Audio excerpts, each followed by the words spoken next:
আলফা স্বাধীনৰ শক্তিক লৈ অসম আৰক্ষীৰ মাজত হাহাকাৰৰ সৃষ্টি হৈছে ২৪টা স্থানত বোমা সংস্থাপন কৰি আলফা স্বাধীনৰ শক্তি প্ৰদৰ্শন পৰেশ বৰুৱাৰ কাণ্ডক লৈ মুখ খুলিছে আলোচনাপন্থী আলফা নেতা অনুপ চেতিয়াই পৰেশ বৰুৱাৰ লগত মই নিশা ফোনত কথা পাতিছিলোঁ চৰকাৰে শীঘ্ৰে আলোচনাৰ মজিয়ালৈ আনিব লাগে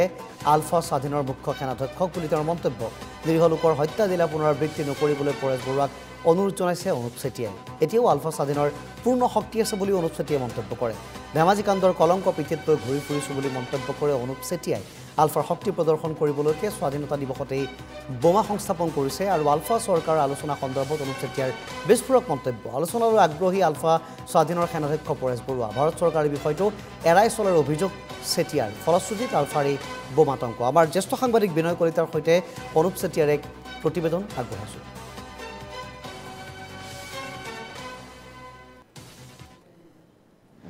বোমা সংস্থাপনৰ যি ঘটনা আচলতে সেই ঘটনাৰ পিছতে সমগ্ৰ ৰাজ্যত আচলতে হাহাকাৰ লাগিছে আৰু তাৰ পিছত এই মুহূৰ্তত গৃহ বিভাগ যি সম্পূৰ্ণৰূপে ব্যৰ্থ আৰু এই মুহূৰ্তত যি আলোচনাপন্থী নেতা আচলতে এই মুহূৰ্তত যি অনুপ চেতিয়া মোৰ লগত আছে মই পোনে পোনে তেওঁৰ পৰা দুটামান কথা জানিবলৈ চেষ্টা কৰিম সমগ্ৰ বিষয়টোত যোৱাকালিৰ দিনটোত ধৰক বিভিন্ন স্থানত বোমা সংস্থাপন কৰা হ'ল গোটেই বিষয়টোত আচলতে আপুনি কি বুলি ভাবে আচলতে কি ক'ব এই বিষয়টোত তাৰমানে যোৱাকালি পৰেশ বৰুৱাৰ লগতো মই সন্ধিয়া কথা হৈছিলে তেতিয়া মই তেওঁক সুধিলোঁ যে হঠাতে বোমা মানে গোটেই অসমতে পাতি পেলাই এটা মানে সন্ত্ৰাসৰ সৃষ্টি কৰি পেলাইছে মানুহৰ দুশ্চিন্তা হৈ পৰিছে কিয় এনেকুৱা এটা কৰা হ'ল তেওঁ এটাই কথা ক'লে যে আমাক ৰাষ্ট্ৰপক্ষও অতি দুৰ্বল বুলি ভাবিছে গতিকে আমি যে আমাৰ এতিয়াও ক্ষমতা আছে গোটেই অসমতে এটা মানে ত্ৰাসৰ সৃষ্টি কৰিব পৰা এটা মানে ক্ষমতাটো যে আছে সেইটো মানে প্ৰমাণ কৰিবৰ কাৰণে তেওঁলোকে দিছে আৰু এটা কথা কৈছে যে নুফুটাটো ভালেই হ'ল বাৰু তেওঁলোকে টেকনিকেল ডিফিকাল্ট মানে প্ৰব্লেমৰ কাৰণে নুফুটিলে বুলি কৈছে এটা কথাও কৈছে যে আমি মানুহ হত্যা কৰাটো আমি নিবিচাৰোঁ আৰু সেইটো কাৰণেই তেওঁ কিন্তু নুফুটিলে এতিয়া ভালেই হ'ল সেই কথাটো কৈছে তাৰপিছতে মাননীয় মুখ্যমন্ত্ৰী ডাঙৰীয়াই যে উন্নয়নৰ যিটো মানে ছেমি কণ্ডাক্টৰৰ কথাটো মানে মই সুধিছিলোঁ যে তেওঁ ক'লে যে চাওক আমিও মানে অসমৰ উন্নতিটো বিচাৰোঁ অসমৰ উন্নতি হওক আৰু সেইটো কাৰণেই টাটাৰ সৈতে আমিয়ে প্ৰথম আলোচনা কৰিছিলোঁ পৰেশ বৰুৱা আৰু মই উদ্যোগটো লৈছিলোঁ আৰু এখন যিটো সেই সময়ত প্ৰচাৰ মাধ্যমতো ওলাইছিল যে টাটাৰ লগত এখন আলফা তৰফৰ পৰা চুক্তি কৰা হৈছিল আৰু সেইখন বেংককত চুক্তি কৰা হৈছিল আৰু সেই চুক্তিত পৰেশ বৰুৱাই স্বাক্ষৰ কৰিছিল দলৰ তৰফৰ পৰা হিয়া আছিল মই সেইটো সময়ত যাব পৰা নাছিলোঁ মই ইউৰোপলৈ গৈছিলোঁ জেনেভালৈ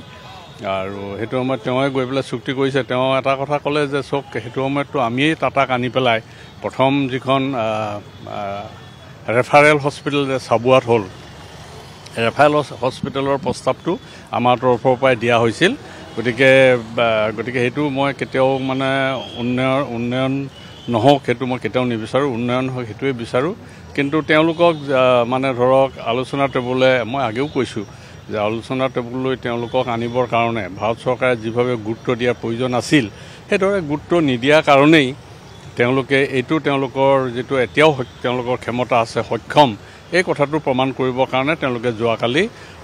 এইটো প্ৰতিষ্ঠা কৰিছে বুলি মোৰ ধাৰণা হয় আৰু এটা কথা ওলাইছে যে মানে সম্পূৰ্ণৰূপে ব্যৰ্থ কিন্তু গৃহ বিভাগ আৰু চোৰাংচোৱা বিভাগটো কোনো ধৰণৰ মানে তেওঁলোকৰ খবৰ নাই কালিৰ যিটো ঘটনা আচলতে বিভিন্ন স্থানত সচিবালয়ৰ সন্মুখত বম ফুটিছে নাই এতিয়া এটা কথালৈকে পুলিচেতো ধৰি লওক তাতে ক'ত পুতি থৈছে মই এতিয়া ক'ৰবাত এটা বস্তু যদি লুকুৱাই থওঁ পুলিচেনো কিমান চকু ৰাখিব আৰু সাধাৰণতে ধৰি লওক তেওঁলোকে যেতিয়া কোনো এটা বস্তু প্ৰতিষ্ঠা কৰিছে সেই প্ৰতিষ্ঠা কৰাৰ সময়ত তেওঁলোকে আনে নেদেখাকৈয়ে কৰিছে নিৰিবিলি সময় এটাতে কৰিছে ধৰক নিশা কৰিছে বা যিকোনো সময়ত কৰিছে মানে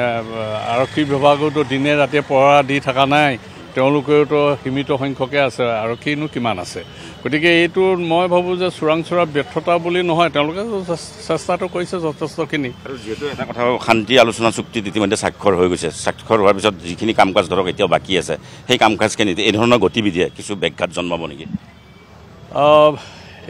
মানে এইটো সম্পূৰ্ণ চৰকাৰৰ ওপৰতে নিৰ্ভৰ কৰিব এটা কথা হ'ল কি অসমৰ প্ৰকৃতিত শান্তি প্ৰতিষ্ঠা কৰিবলৈ হ'লে তেওঁলোককো আলোচনাৰ টেবুললৈ অনাটো বিশেষকৈ অসম চৰকাৰে উদ্যোগ গ্ৰহণ কৰিছেতো এই ক্ষেত্ৰত বিশেষকৈ ভাৰত চৰকাৰে উদ্যোগ গ্ৰহণ কৰিব লাগিব আৰু সেইকাৰণে আমি আহ্বান জনাওঁ আপোনালোকৰ জৰিয়তে ভাৰত চৰকাৰক আৰু মাননীয় মুখ্যমন্ত্ৰী ডাঙৰীয়াকো যাতে তেওঁলোককো আলোচনা টেবুললৈ অনাৰ কাৰণে উদ্যোগ গ্ৰহণ কৰিব লাগে। কালি যিটো ঘটনা হ'ল এই ঘটনাটো পুনৰ যাতে নহয় তাৰ বাবে কিবা আহ্বান আপুনি থাকিব নেকি পৰেশ বৰুৱালৈকে? পৰেশ বৰুৱালৈ আহ্বান জনাইছোঁ যাতে অসমত কোনো জনগণৰ ক্ষতি নহয়। কাৰণ এতিয়া এটা কথা ঠিক, পূৰ্বতে যিখিনি আমি কাম কৰি গ'লোঁ, ভুল হওক শুদ্ধ হওক কৰিলোঁ সেইটো সময়ত, তাৰ ফলত আমি যথেষ্টখিনি মানুহৰ ওচৰত ক্ষমা ভিক্ষা কৰি আছোঁ। আজি ধৰি লওক ধেমাজি যিটো বোমা বিস্ফোৰণ হ'ল, ধেমাজি বোমা বিস্ফোৰণৰ কলংক এতিয়াও আমি বহন কৰি থাকিবলগীয়া হৈছে। সেইখিনি প্ৰশ্ন বিভিন্ন ৰাইজৰ সন্মুখত যেতিয়া ওচৰলৈ যাওঁ তেতিয়া ৰাইজে আমাক প্ৰশ্ন কৰে ধেমাজিৰ কথাটো লৈ পেলাই। তেনেকুৱা প্ৰশ্ন যাতে অনাগত দিনতো সন্মুখীন হ'বলগীয়া নহয় সেই কথাটো তেওঁ নিশ্চয় চিন্তা কৰিব আৰু তাৰ বাবে তেওঁলোকৰ প্ৰতি আমি আহ্বান জনাইছোঁ।